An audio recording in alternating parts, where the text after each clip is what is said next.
सध्या तापमानात प्रचंड वाढ झाली आहे. काहींना जेवण जात नाहीये, फक्त पाणी प्यावंसं वाटतं, तर काही जण रसाळ फळं खाणं पसंत करतात. त्याचबरोबर काही जण फळांसोबत विटॅमिन, फायबर, प्रोटीन या सगळ्याचा विचार करूनच आहार घेतात. मग फळांच्या बाबतीत विचार केला तर उन्हाळ्यात आपल्याला सगळीकडे काळी हिरवी द्राक्ष पाहायला मिळतात.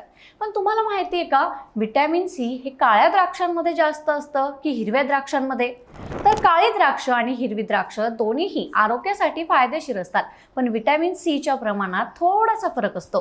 साधारणपणे हिरव्या द्राक्षांमध्ये काळ्या द्राक्षांच्या तुलनेत थोडं जास्त विटॅमिन सी आढळतं, मात्र हा फरक फार मोठा नसतो. दोन्ही प्रकारचे द्राक्ष शरीराला आवश्यक असलेलं अँटीऑक्सिडंट संरक्षण देतात.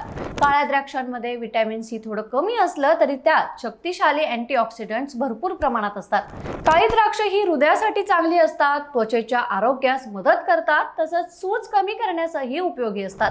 आणि हिरव्या द्राक्षांमध्ये जास्त विटॅमिन सी असतं, पचनासाठी हलकी असतात आणि शरीराला हायड्रेट ठेवण्यापासून मदत करतात. तर मग तुम्हाला यंदाचा उन्हाळा कसा वाटतो? आम्हाला कमेंट बॉक्समध्ये नक्की सांगा आणि बखर लाईव्हला सबस्क्राईब जरूर करा.